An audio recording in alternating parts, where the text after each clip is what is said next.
الحمد لله نحمده ونستعينه ونستغفره ونؤمن به ونتوكل عليه ونعوذ بالله من شرور أنفسنا ومن سيئات أعمالنا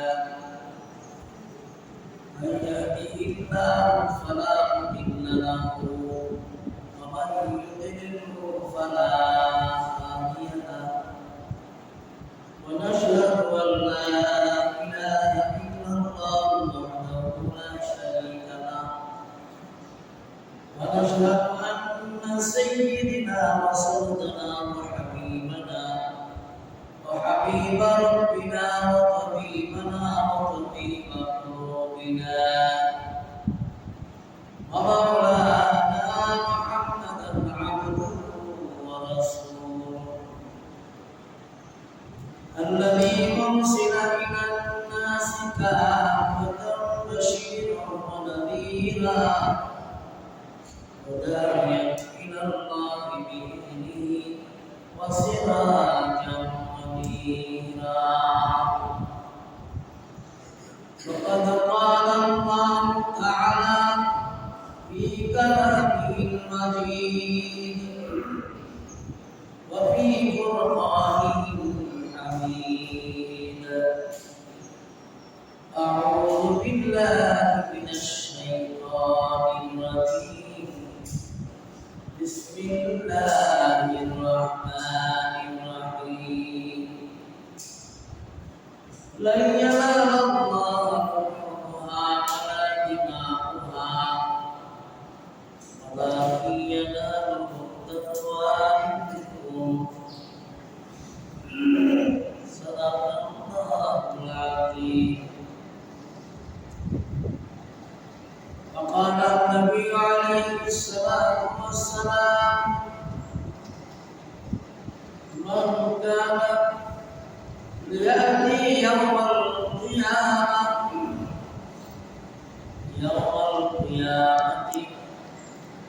بقرونها وأشعارها وأسمائها وكما قال النبي عليه الصلاة والسلام وقال النبي عليه الصلاة والسلام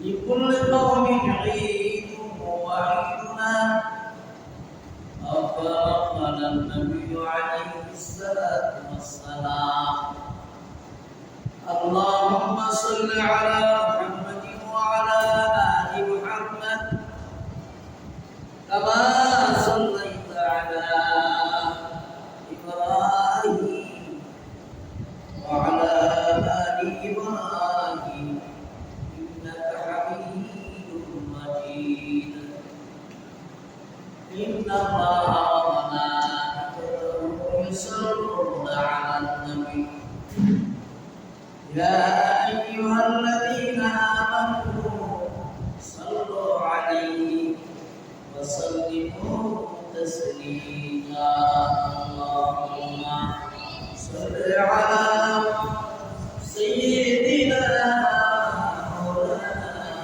محمد وعلى آل سيدنا مولانا محمد تشركني اللهم صل على سيدنا مولانا محمد وعلى آل سيدنا مولانا محمد ونبيك رحمة تقبل وعلى مرادي بريء مرادي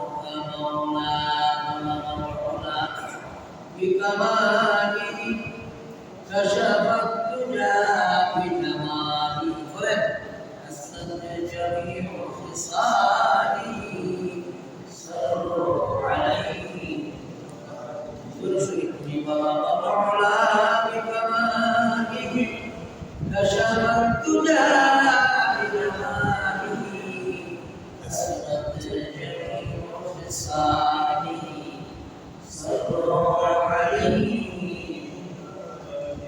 خلق بشرهم يا تاج المعني أمة محمدي فقد كرمها طلبنا بكماله كشف الدجى بجماله حسنت جميع خصاله صلوا عليه وآله اللهم صل وسلم وبارك عليه الحمد لله মহান আল্লাহ রব্বুল দরবারে শুকর তিনি আমাদেরকে হজের চাই জুমার দিনে মসজিদে আসা বসা নামাজ পড়া সুযোগ করার জন্য এই জন্য শুকরিয়া আদায় করি আলহামদুলিল্লাহ আলহামদুলিল্লাহ আর শুরু করি আলহামদুলিল্লাহ জিলহজ মাসের প্রথম জুমা আগামী বৃহস্পতিবার কুরবানি ঠিক না কার বাকি ঈদ পর্যন্ত হায়াত আছে না নাই এটা কি আমরা বলতে পারি গত জুমায় বলছিলাম হযরত 4 মাস সঙ্গে সঙ্গে জিলহজ মাস ঢোকার সঙ্গে সঙ্গে তার ফজিলত এমন লাইলাতুল কদরের রাতে যেমন এই 10টা দিনের রাত তেমন সুবহানাল্লাহ মা রমজান শরীফের দিনটা যেমন এই হজের এই 10টা দিনের দিনটা তেমন যা বলবে আল্লাহর কাছে তাই বলবো সুবহানাল্লাহ মানুষ এদিকে খেয়াল নাই এই বাস্তবতা কালামুল্লাহ শরীফ থেকে আয়াতের মাধ্যমে বলছি তাও ঠিক না এটাই আমার বিপদ সূরাতুল হজের 37 নম্বর আয়াতের মধ্যে আল্লাহ পাক বলেন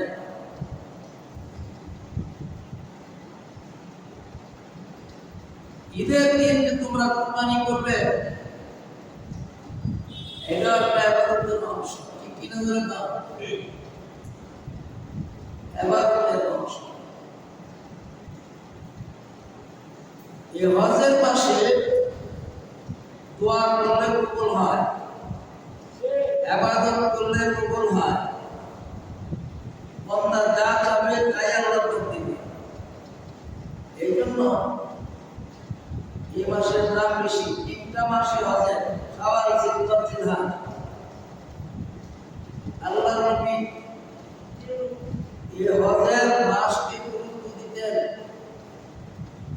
আর জীবনে আল্লাহ রাসূল সাল্লাল্লাহু আলাইহি ওয়াসাল্লাম একবারে হজ করেছেন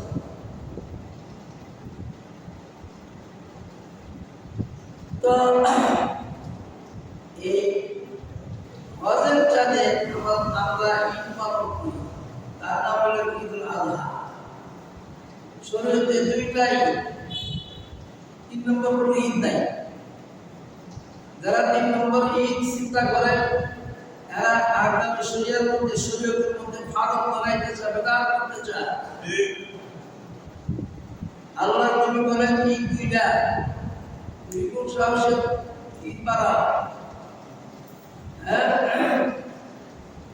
ঈদ অর্থ খুশি প্রত্যেক কওমের মধ্যে একটা দিন ঈদের খুশির দিন ছিল আল্লাহ বলেন যে কুল্লি কওমিন ঈদু ওয়া হাদা ঈদুনা বুখারী হাদিস প্রত্যেকটা কওমের মধ্যে একটা দিন তাদের খুশির দিন থাকে, ঈদের দিন থাকে। যেমন খ্রিস্টানরা 25শে ডিসেম্বর এরা খুব আনন্দ উল্লাস করে, ইহুদিরা মুহররমের 10 তারিখ আনন্দ উল্লাস করতো। আর অনেক মুশরিকরা তো কিছুদিন পরে পরে আনন্দ উল্লাস করে, ঠিক কিনা? মাসপতি দেয় ইন্ডিয়া, এরা তো 12 মাসের আর মুসলমানের খুশির দিন হলো দুইটা ঈদ। আল্লাহ নবী এখানে বলে যাবে না, আমার পরে আমার উম্মতের মধ্যে এমন কিছু নতুন জিনিস আবিষ্কার করবে যা হাদিসের মধ্যে নাই, আমি বলি নাই। সাহাবায়ে কেরাম বলে, ইয়া রাসূলুল্লাহ, ওই সময়টা কোন সময়? এমন একটা সময় আপনি নামদারি মুসলমান, কিন্তু তারা আমি নবীর কথাকে তারা বানায়া মায়া করবে। যেমন সমস্ত ঈদের সারা ঈদ একদম মানে, ঠিক না? কিন্তু হাদিসের মধ্যে হাদিসের ভাষা ঈদ মুসলমানের দুইটা, ঈদুল ফিতর আর ঈদুল আযহা। ঈদুল ফিতরের দিন 2 রাকাত নামাজ আদায় করা হয়, ঈদুল আযহার দিন 2 রাকাত নামাজ আদায় করা হয়।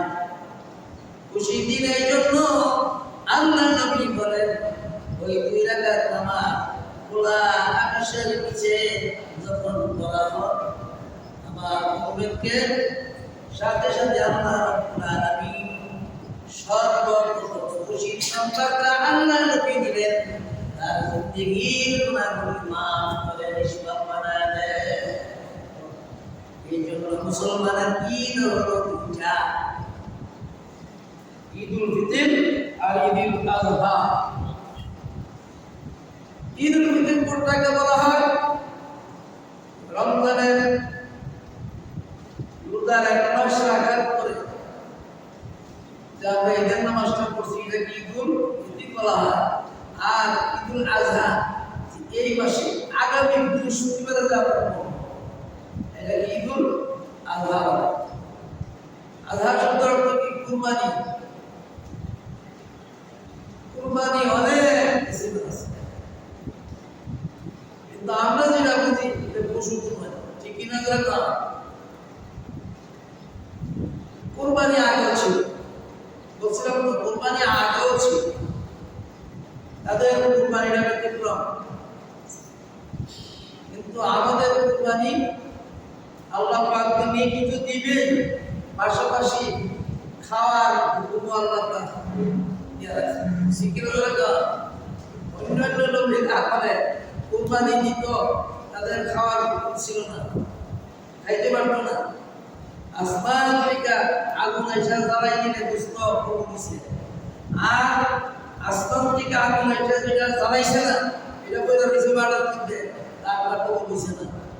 কিন্তু আমাদের নবী উম্মতের বেলা এমন মেহরবানি, যেই পশুরা তোমরা কুরবানি করবা, সেই পশুরা তোমরা নিজে খাইতেও পারবা, অন্যকেও খাওয়াইতে পারবা, ঠিক কিনা?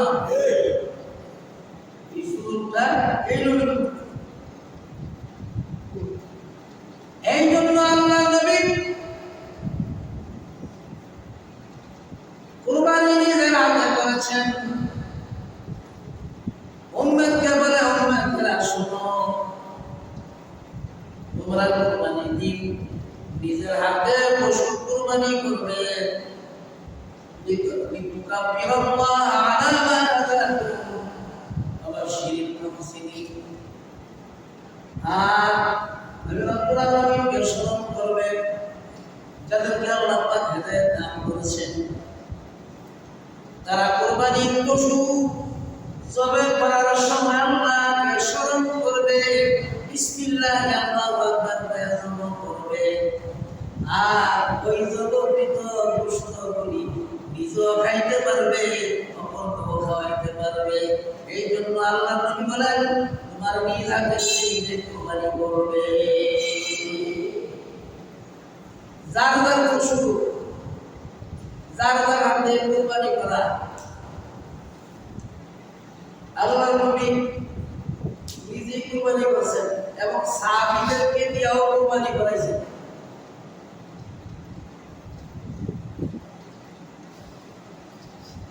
কত আলোচনা করতে গেছে কোন জিনিস কুরবানি দেওয়া। এই কুরবানির পশু আব্দুল লেগরা কইরা খেলার দিকে খাওয়া সুন্দর, কারণ এই পশুটা হলো এবাদতের প্রতীক, কুরবানির প্রতীক হলো পশু। এই পশুটা হাসরের ময়দানে আল্লাহ পাক তোলা হলো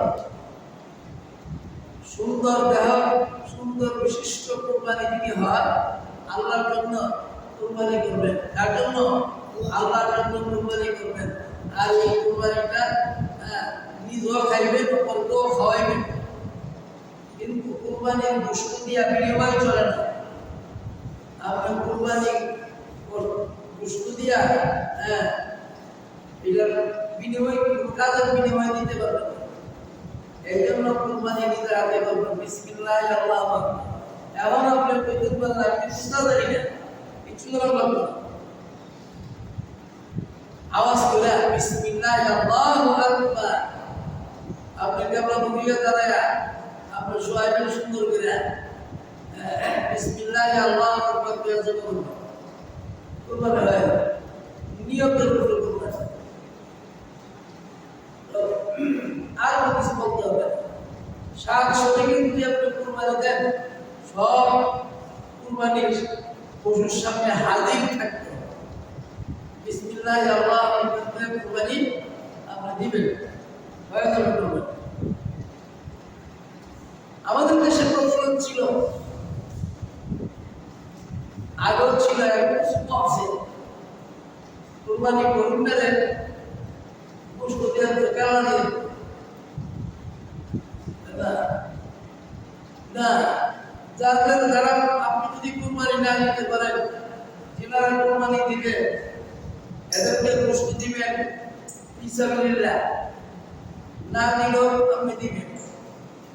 কিন্তু কুরবানি দিছে দিকে আপনার গোশত দিবেন, আপনার কুরবানি বাতিল হয়ে যাবে। কঠিন মশলা। আমাদের দেশে বানাই নেওয়ার আগে ওই গোশত দিয়ে বিদায় করতো, কুরবানি বাতিল। বানাই নেওয়া আপনি বলবেন আপনি 2 লাখ টাকা মূল্যে আছেন, কুরবানির পশু কিনছেন, আর 2000 টাকা খরচ করেন। তোমরা যে বানাই দিবা এই 2000 টাকা তোমাদের আলাদা পরিশ্রমের টাকা, আর গোশত তো এমনি দিব। তোমার লোক দেব না, হ্যাঁ, এই মাছটা মনে রাখবেন। অনেক সময় দেখা গেছে বানান নেনিও জানেন, হ্যাঁ, মাছটা বুঝে না। এই বানান নেনির কারণে কুরবানিটা বাতিল হয়। দেবে না কেন? খুশির দিনে খুশি ইচ্ছা যদি এক বাচ্চারা কুরবানির বিনিময়ে আপনাকে 5 লাখ টাকা দেয়, 2000 টাকা দিয়ে নিবে, বিনিময়ে তার কুরবানিটা হয়ে গেল। আপনিও খাইলেন, তার কুরবানিটা আল্লাহর কাছে কবুল হয়ে গেল।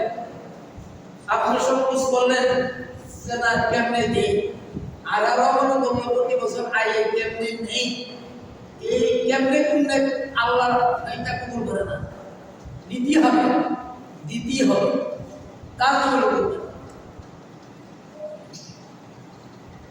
কুরবানি সর্বপ্রথম নিজের অন্তরের পশু থেকে কুরবানি করার নির্দেশ আল্লাহ পাবে। সুবহানাল্লাহ বলেন, আরো জোরে বলে সুবহানাল্লাহ।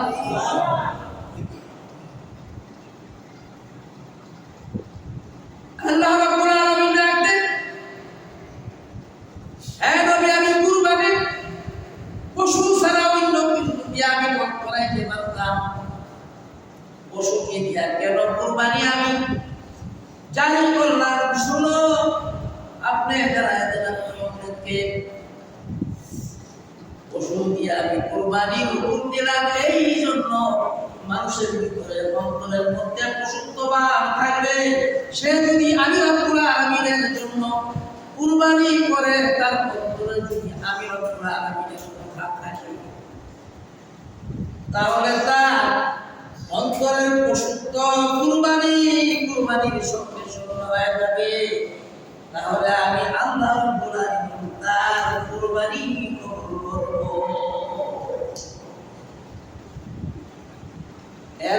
কি নিয়ত, ঠিক কি ধরে কম, এর অর্থ কি নিয়ত, নিয়ত সহি লাগে। নিয়ত যদি আপনি করেন কুরবানিটা মোড়া বড় গরু জায়গাতে কি মাইক পালাইছে এটা ফল কয় মতো না, একজনের দিনে যে 7 জনের দিনে এই চিন্তাই করে রয়েছে আল্লাহকে কুরবানি করতে না পুষ্পায় দেন। ইন্না সালাতি ওয়া নুসুকি ওয়া মাহইয়ায়া ওয়া মামাতি লিল্লাহি রাব্বিল আলামিন। আল্লাহ বলেন তোমার ইবাদত, তোমার আমল, নামাজ, রোজা ইত্যাদি ইত্যাদি যত আছে আমি রব্বুল আলামিনের জন্য যদি হয় তাহলে তোমার ইবাদতগুলো আমি করব। কুরবানিও তাই। এই জন্য আসরের ময়দানে আল্লাহ নবী বলেন কুরবানির পশুর শিং লইয়া, পশম লইয়া, ঘোড়াঘুরি লইয়া আসরের ময়দানে উঠবে। তাই না বোঝা গেল কানা কুইলার একটা কথাবার্তা তুই শিং ওয়ালা বাংলা শিং না, একটা শিং আছে আরেকটা নাই, একটা চোখা না আরেকটা বালাই, এই কাশি দিন পুরা একটা বাচ্চা দিছে লেংরায় আনে আরেকটা বালা, মনে করছেন এটা কিন্তু পুষ্টি ফার্স্ট দিকে সাজু এটাই না, কোরবানি হবে না।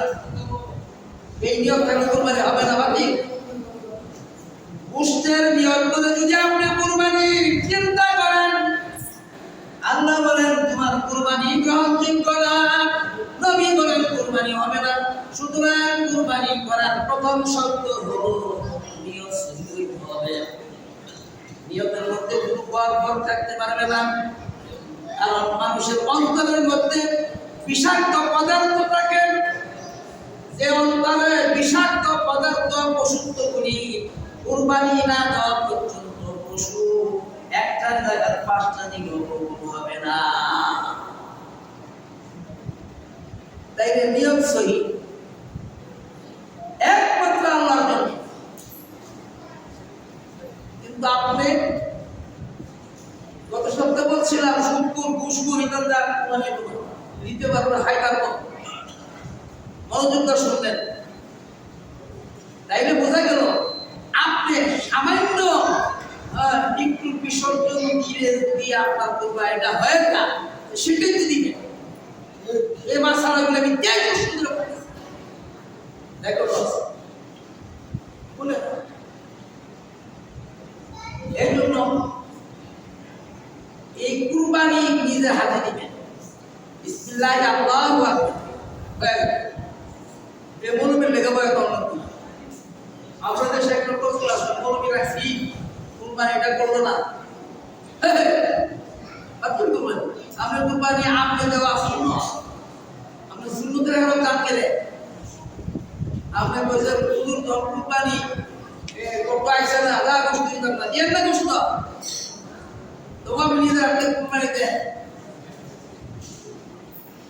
যাকে আপনি কষ্ট দিবেন বিনিময় নয়, বিনিময় 1 টাকা 1 টুকরা কষ্ট দিলে আপনার 3 লাখ 5 লাখ টাকার কুরবানি বাকি। এই মাসা আমাদের আর বলতে কেন নেই দিত না, নাও না যে নিব এনে দিয়ে চলাইবে, এনে দিয়ে বানাইবে, আর যে যাইব এও মাসলা মানবো, আর যে দিব সেও মাসলা মানবো। 5 লাখ টাকা কুরবানি হয়ে গেল, কারণ গোশত হওয়ার উচিত না। এই গোশত তো আল্লাহ পাক নির্দেশ করছে আপনি খাওয়ার জন্য, সুতরাং এই গোশত আপনি খাবেন।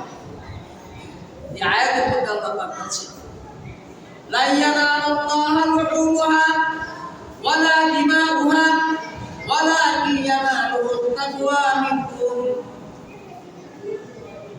আল্লাহ বলেন তোমাদের পশু কুরবানি গোশতগুলি তোমরা খাবে, আমার কাছে রক্ত যায় না, গোশত যায় না, মাংস যায় না, হাড় কোনো কিছু যায় না, একমাত্র তোমাদের কাছেই এগুলি থাকে, আমার কাছে বসে তোমার অন্তরের খবর রাখলা।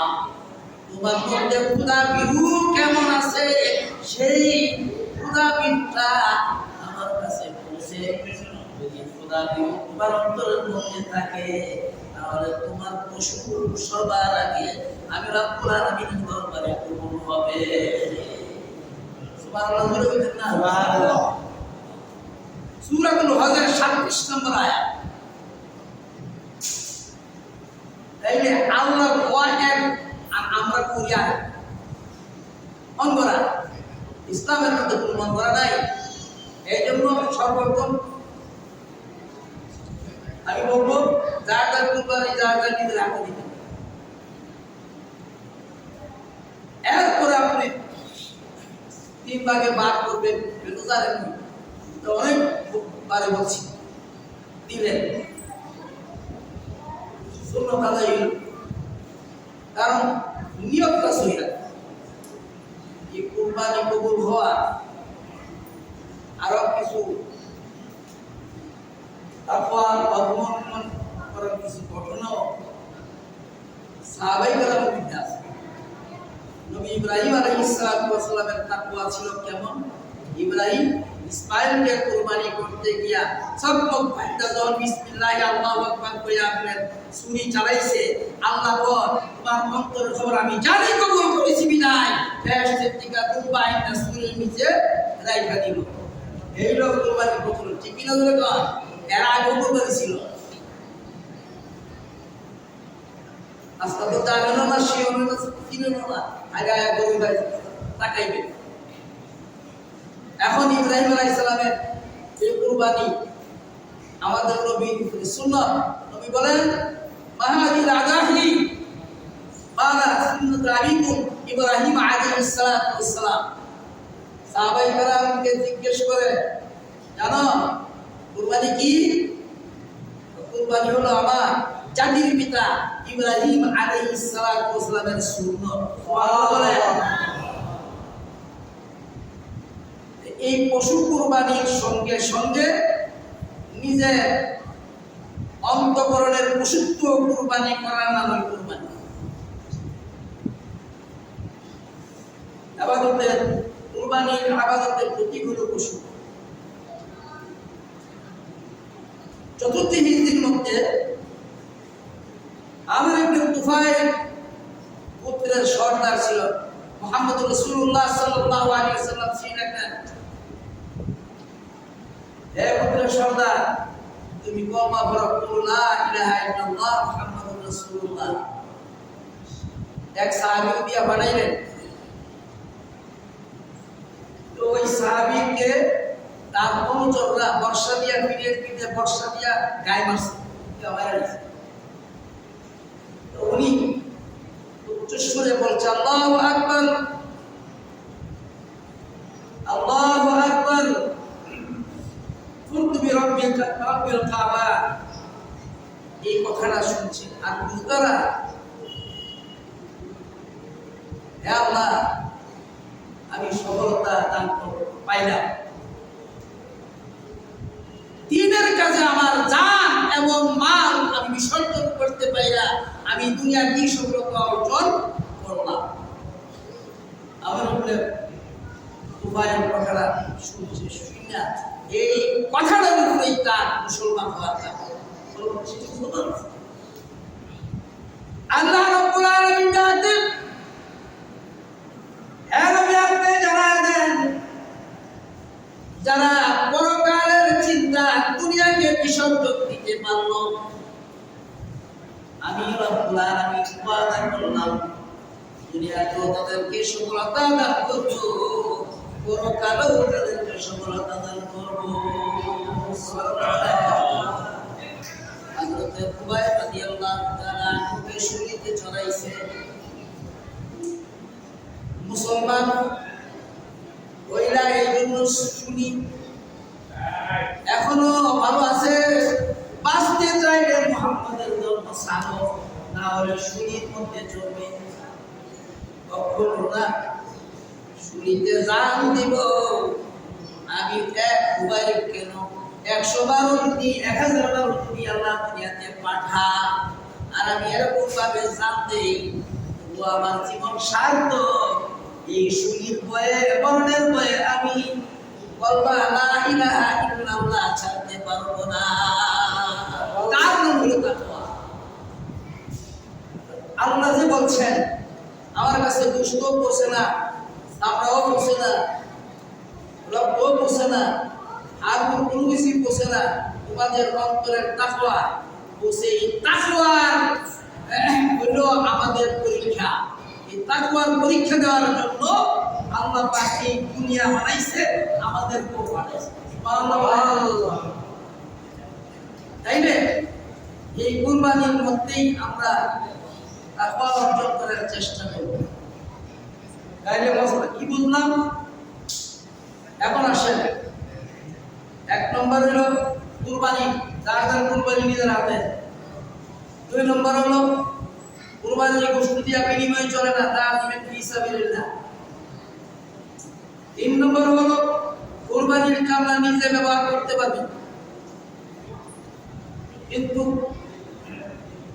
এটা যদি বিক্রি করেন এতিম মিসকিনের হক, তখন আপনি এইটা নিজে ব্যবহার করতে পারবেন না। সবচেয়ে ভালো যেই জায়গার ভিতরে আপনার এতিমরা কোরআন শরীফের তেলাওয়াত করে, হাদিস শরীফের তেলাওয়াত করে, মা নাই বাপ নাই, জীবনে কেউ মা বাপ ডাকতে পারে নাই দুনিয়াতে, এমনও এতিম আছে মা বাপ দেখছি না, এদের ফান্ডে দিবেন। আর আপনার তো প্রতি বছর আপনার দেবগ্রাম মাদ্রাসা দিচ্ছেন, এই দেবগ্রাম মাদ্রাসার আমার আপনার করা আলহামদুলিল্লাহ বলেন, আরো জোরে বলেন আলহামদুলিল্লাহ। এখনো আছে মুরব্বী হিসেবে মান। তো এই জায়গার মধ্যে 110 জন আছে আর কি, প্রতি বছর তো আপনারা দেন, গত বছর 700 উপরে। তো আমরা মাদ্রাসার মধ্যে গেছি একদিন পাঠে, কিন্তু একদিন পাঠ করলে তো পাঠের সাথে মিলে না, এটা চূড়ান্ত করা আছে আলহামদুলিল্লাহ। এই জন্য সারা 18-এর মধ্যে 1 নম্বরে আছে মাদ্রাসা, এর চেয়ে বড় মাদ্রাসা নাই। বাংলাদেশের শীর্ষস্থানীয় মাদ্রাসার মধ্যে এটিও একটা মাদ্রাসা করানি দিবেন, দিলে দুটো না, একটা হলো এলবেদিন হাসিল করেন না, মানুষদেরকে আপনি উপকার করলেন, আগে কিন্তু উপকার করলেন, এমন তো করুন লাগে। কুরবানির সামনে চাইতে বৃদ্ধিও লাগবে মতো না, এমন দিতে পারবেন। কুরবানির সামনে যদি আপনি বেচেন 2000, হ্যাঁ ইয়াতে দিবেন, এই চিন্তা না করেন এই সামনে দিবেন মাদ্রাসা 2000 আলাদা দিবেন। 10 লাখ টাকা কুরবানি ইনকাম করলে 2 লাখ 8,000 দিয়ে দিতাম না। গত বছর আমার সুন্দর পত্রিকা পর্যন্ত আসছে। আপনার কাছে আমার দাবি, যেহেতু এখন পর্যন্ত আপনাদের এখানে আমার 23 বছর, আর মাদ্রাসার করছি আরো আগে, কিন্তু মাত্র যায় না, প্রত্যেকটা অনুষ্ঠানে আমার ডাকে, এটা দিকে একটু খেয়াল রাখবেন। দাওরা হাদিস পর্যন্ত মাদ্রাসা একটা তো ছিল, আমার ছেলেরা